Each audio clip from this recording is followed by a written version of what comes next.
Hi, I'm Stephanie Laska. I lost 140 pounds and created Dirty Lazy Keto. Thanks for joining me here on the YouTube channel. Be sure to subscribe and enjoy the show.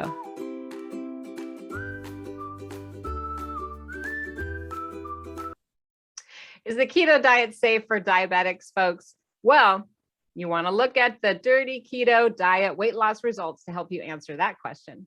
I'm going to welcome to the show a very special friend today, Aileen Evan. Welcome. Welcome. Thanks. Thanks so much for having me. I'm happy to be here. And I'm really excited to pronounce your name correctly. It is Aileen. And so make sure you correct me if I say it wrong. It's not Eileen, it's Aileen. I will do that, definitely. Okay. And I hope all of our listeners and watchers will show their thumbs up to Aileen for coming on the show and being so brave to talk about, how the keto diet affects someone with diabetes. So I hope everyone gives her a thumbs up really quick. That way we all know that you're interested in hearing more about her story. So Aileen, let's start off with some easy questions. Tell us how old you are, how tall you are, maybe your starting weight, that kind of good stuff.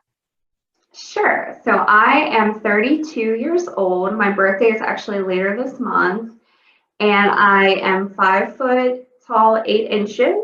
And my starting weight earlier this year was 247 pounds. And as of this morning, I weighed in at 187 pounds. So I've lost a total of 60 pounds doing the Dirty Lazy Keto diet. Oh my goodness. 60 pounds? Is that right? That's right. Congratulations to you. Thank you. And I could not have done it without your book and the Facebook group and everyone supporting me. So I'm very grateful. Well, I am very grateful you wanted to come on the show today because a lot of people, Aileen, they ask me about diabetes and diabetics. They want to know, is Dirty Lazy Keto safe? Will it help them? And I don't have a lot of answers because I don't have diabetes. I mean, I'm sure I was headed in that direction, but I really appreciate that you're being vulnerable today and sharing, some of your experience because it's made a big difference in terms of your diagnosis, right? Yeah, as of my last appointment, they said that my diabetes is controlled and that my A1C, which when I was diagnosed with diabetes, it was 9.9, and my fasting glucose was 199, which anything over 100 is abnormal. So now, as of last month, my last appointment, my A1C is 5.5, which is completely normal. And my fasting glucose is, let me see, I have it written down. It's 83. So that's also below the 99 threshold. So they were really impressed that I was able to do that with only like 4.5 months from my original diagnosis. So they said they wish all of their patients had taken their diagnosis so seriously and made these changes. So it's wonderful to be able to say, yes, I had diabetes. I still have it, but it's under control and my levels are now within a normal, healthy range. That is amazing. I mean, I was looking at your pictures today, your weight loss before and after pictures, and I was impressed with this. I'm like, look how adorable and cute you are in both of these pictures. And you've lost 60 pounds in such a short amount of time. But I think what impresses me more, Aileen, is that you're telling me you're able to have your diabetes type 2 under control. And that to me is so much more important, so life-changing compared to what kind of size pants you wear. You know what I mean? Oh, absolutely. Especially being so young, getting that diagnosis was just heartbreaking. It plunged me into a very depressed state because I thought, wow, like this is my life now. I'm 32 and I'm going to have to measure my blood sugar. I'm going to have to take insulin for the rest of my life. Is this it? And I really thought that there was no hope, that I was just going to have to live that way because I was a true carb addict. Like I ate pasta once, maybe twice, almost every single day. I ate sushi. When I would hear people talk about low carb lifestyles, I would think, oh, I could never do that. And it really took the diabetes diagnosis for me to sort of be the kick in the pants that I needed to, as a wake-up call, that I couldn't continue living this way. Because, you know, diabetes comes with a lot of health effects. You know, it causes you to not have energy. It causes you to, you know, problems with your feet, with mobility issues. And being so young, I just feel like I have so much left I want to do in my life that I didn't want that holding me back and preventing me from doing things. Well, it certainly hit home for you. It sounds like you got your diagnosis, and not only did it shock you, but it really kind of prompted you to take action. Yeah, absolutely. I mean, it was within 2 days. A friend of mine actually found your book and sent me the link for it. And I was like, oh, I don't know. Can I do low carb? And I was like, you know what? I'm just going to try because I'm willing to do anything at this point. And I ordered your books and I started reading the first one. And it really struck me that I was able to relate to you with how, I don't know, just laid back, funny, and real that you kept your writing style, that it made me feel like, okay, if she could do this, then I can do it too. You're going to make me cry. Ah! No, I appreciate you saying that, because it's really hard to talk about these things. You know what I mean? It's uncomfortable. I feel embarrassed about having weight issues, and I don't want to talk about them. And for me, I think writing was a way I could kind of release some of that and process some of what I was going through. So the fact that I was able to connect with you, a stranger across the world, and to help you with your diabetes, I mean, it just blows my mind. Yeah, it is embarrassing because I remember when I was first diagnosed, I had written a Facebook post saying, oh, I just got a call from my doctor's office that they want me to come in immediately. And I thought at that time that I perhaps had like a cancer diagnosis because I've previously had thyroid cancer. So I thought maybe my cancer had come back. So I posted something on Facebook. And then when I had to come back and reply to everyone, oh no, it's not the cancer, it's just diabetes, I was so embarrassed because it's basically like cancer is not your fault when you get it, but type 2 diabetes, it was my fault, basically my eating habits, my lifestyle choices. So it was really embarrassing to kind of have to like put that out there for everyone. But you're right. There's a total stigma associated with type 2 diabetes where people don't even feel comfortable asking for help because they worry it's all, you know, eating and lifestyle. They worry it's all their fault. So why should they need help, or why should people try to be there and support them? It's really a catch-22. Oh, definitely. Because I mean, you talk to people and they just say, well, it's self-induced type 2 diabetes. It's your own fault that you get it. So I didn't really like talking about it or want to talk about it with people because I just felt like they were going to be judging me and thinking, well, you're just fat and lazy, and that's why you got this. There was something you posted, Aileen, in the Facebook group, which it really struck me. And I wrote it down. I hope you don't mind. But you wrote, sometimes the motivation comes after you start and you can see and feel the results. When I read that from you, it really connected to me because I think when we get a diagnosis like diabetes or, you know, any kind of medical scare, we don't know if things are going to work and we don't really want to try and we're scared and we're resentful and angry, but we know we have to do something. But I love how you said sometimes the motivation comes after you start and you see and feel the results. Do you still feel that way? Oh, absolutely. I mean, obviously, my story, I was partially motivated by the diagnosis, but I think it was more like fear and desperation and not necessarily that I wanted to change. But once I started seeing, oh my gosh, I can lose like a pound over a couple of days, and not even just the weight loss, but the non-scale victories, like having more energy, not feeling so tired all the time, or like I have to eat to feel a certain way. I mean, instead of looking to food for comfort or for sustenance to help fill a void, it's now more of like, well, I'm eating so that I have energy. I think my relationship with food has really changed a lot because of this. And that's surprising to you? Yeah, I mean, just thinking about like how I've eaten my whole life, to have such a drastic change in such a short time frame, I just wouldn't have expected that to happen. It is pretty surprising. I continually am amazed by that. It's like I had some guacamole earlier today, and then I was thinking, like, before we started, should I have a snack? Like I'm always snack conscious. Like I don't, go outside without thinking about food. So I'm like, but I'm not even hungry.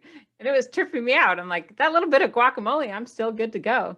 But I mean, I hear what you're saying. It's like you go from this whole lifestyle of like thinking about food one way where you kind of are eating all the time or, constantly reaching for carbs for energy. And then suddenly that changes where you're not necessarily craving food or snacks to get that boost. It's weird. Right.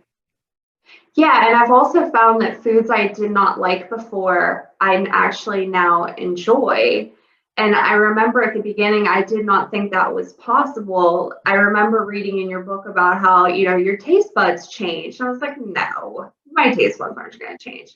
But they really do. After you eat this way a while, things start tasting good. I never thought I'd enjoy eating broccoli, but now I eat it every day. And I'm like, I love my broccoli. Like, give me some broccoli.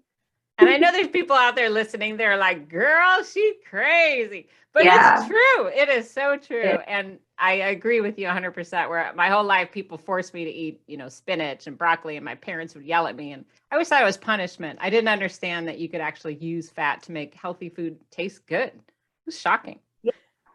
Yeah, absolutely. That's funny. You crack me up already. Okay. Well, what would you, now I heard you on a more serious note, I should say, I heard you mention a few of health issues that you've had in the past. You hinted about thyroid cancer and you had a complete thyroidectomy. Is that correct? That's correct. Yeah, 2 years ago, I was diagnosed. I had a nodule and they biopsied it and they said, oh, there's no cancer, but it was like the size of a golf ball. So they recommended that I have that removed. So I had that half, the right half removed. But then they, when they, sampled that after they took it out, they found I did have cancer. So as a precaution, yeah, which was like it was just such a bummer because then I had to go back in for another surgery to have the other half removed. That is so frustrating. So they couldn't have tested it while you were there. It's like, come on, people. Yeah, and just take the other half. I had to wait like a month between surgeries. So, yeah, it was really frustrating. And after you have that, for those who don't know, the thyroid really helps regulate your metabolism. So without having a thyroid, you take a synthetic version of the hormone, which is called Synthroid. And so for the past 2 years, my doctors have been sort of adjusting the dose to try to get it right. And it's varied from like too low to too high and back and forth. But that's also been really difficult because that impacts your energy levels. Because if your thyroid hormone levels aren't right, then you don't have enough energy or you're tired all the time. Or if it's too high, you're not sleeping well. So you're also tired. So I think I was using that sort of as a crutch and an excuse to say, well, my thyroid levels are off and that's why I'm gaining weight, or that's why I can eat what I want because I need the comfort because I'm dealing with these issues. Right. So yeah, I hear that one. That's pretty common for all of us, and me included, where you're not feeling good or you're dealing with really severe health issues, and the first thing you want to do is the thing we've always done is to eat for comfort. That's pretty normal. I think people don't forgive themselves enough for that or acknowledge that it maybe is even happening. Yeah, it was just normal for me. Yeah. And it sounds like with the taking a thyroid replacement, that's something you're going to be dealing with for the rest of your life, like taking a Synthroid or a generic type of a pill. Mm-hmm. Yep, I'll have to take one every day for the rest of my life to help, give my body the hormone. I hear this a lot, Aileen, where people come to me and they say, I'm hypothyroid and I take a pill from my doctor, so I can't do DLK. And I'm always like, what? I mean, what do you have to say to that? It sounds like you might have an answer.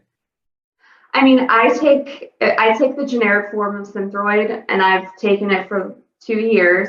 And when at my most recent appointment with my endocrinologist, she was thrilled with me changing my diet and doing this way of life. So I guess, obviously speak to your doctor, but I think that this is a great way to live and can really help people with thyroid issues. Wonderful. Couldn't have put it better myself. I'm always like, just we all have something. I think that whether it's type 2 diabetes or, dealing with thyroid issues, everybody's got something.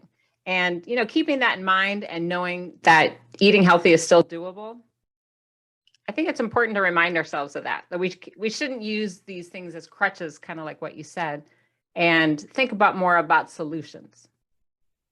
Right, absolutely. And not use things as an excuse to continue on with your bad lifestyle, look at it as a reason to get healthy instead. Well, it's impressive that you immediately, got your diagnosis of the type 2 diabetes and then said, I'm going to do something about it, because not everybody does that. So what do you think made it special for you? I'm curious, because I have several friends in this boat and I'd love to tell them your advice. I think I thought about all the things that I was going to miss out on if I let my diagnosis spiral out of control. I have goals that I want to, do in the future. I want to buy a house. I want to foster and adopt kids. And if I'm really ill and don't have energy and am not mobile, then I won't be able to do those things. So that's kind of what motivated me. So it sounds like for you, you were thinking about more like bigger picture, longer term goals, and less about like, I'm not going to eat a bagel for breakfast, or I can't eat pancakes anymore. Does that sound fair? Yeah, absolutely. Because you're right, like thinking about mobility and being able to achieve our dreams. So that makes sense that it motivated you to really kick into gear and take some action. Yeah, I mean, it was like, do I want to just sit on the couch the rest of my life and eat pasta and watch TV, or do I want to change my eating habits and have energy to go out and do stuff and accomplish my goals? Yeah, easier said than done. So what specific steps did you take? It sounds like your doctor was on board, so that's great. What did that look like as far as you mentioned you read, I think probably my first book, the Dirty Lazy Keto Get Started. It sounds like that one, maybe? Okay. I read that one. I bought your cookbooks. I also joined, that's it. Okay. I joined the Facebook groups, the recipes and inspiration support groups, and I found that those are really helpful to, see and be inspired by other people that are going through this journey along with you, especially if you have people in your life that like are sabotaging you or maybe aren't supporting you. It's nice to have that group to be with. I also cleared out all of the carb food from my house. Since I'm single, I was able to do that so that I could get rid of all of that temptation. So I donated a lot of it or just threw away. And I basically started out keeping it as simple as possible because I know for me, if I have to cook a lot of elaborate meals, that it wasn't going to be something that was sustainable for me to do long term. Because that I think is part of the allure of my old life of like just boiling water and cooking pasta was so easy, and that's partially why I did it. So finding easy things, investing in an air fryer and an Instapot were sort of my investments into myself and into this new way of life. And they're really helpful to, make hard-boiled eggs really quickly, or chicken, or, whatever vegetables you can put in either one. And it just helps lessen the amount of prep and cook time you have to take. So I found that those things were really helpful to me. Just recently, I've kind of stalled a little bit on my weight loss, which is to be expected. I've lost a lot of weight in a short amount of time. But I've reached the point now where I have to add exercise in. Oh, the dreaded exercise. I totally remember when that happened to me, by the way. I was so mad. I'm like, wait a minute, what happened to that magic? What? I don't want to go outside. It took me like forever to figure that out. So you're brave for getting there so quick. And I watched some of your videos. I was still in like denial about it. So I was like, well, I'm still losing like 3 pounds a month, like 5 pounds a month. Still losing something. But yeah, so just last week, actually, I'm now doing at least like 20 minutes a day of cardio, to see how, that impacts it. And I've already seen like my resting heart rate has decreased. So, I think that will be good too for my energy. But I think having a plan is the biggest thing I can say to people, is knowing what you're going to eat, so that it takes the anxiety out of like being hungry and then, well, what do I have? And then going for something easy that's carb loaded. So plan. That is some great advice, sister. So it sounds like, just to recap, you cleared out the junk, you made some plans about what you were going to eat, and you made sure to keep meals simple. You wanted to make sure they were as simple as boiling water used to be for pasta, as well as finding support online, the Facebook group, the Dirty Lazy Keto Facebook support group, and having those recipes on hand. Did I miss anything there? That was some really good advice. No, and I also had a couple friends that were doing this with me, so we would weigh in with each other once a week, and that was also cool too, to have accountability partners. That's also super important. Yeah, the follow through and having that support, and having someone that who you can trust to weigh in with and to keep track of. Yeah. Amen to that.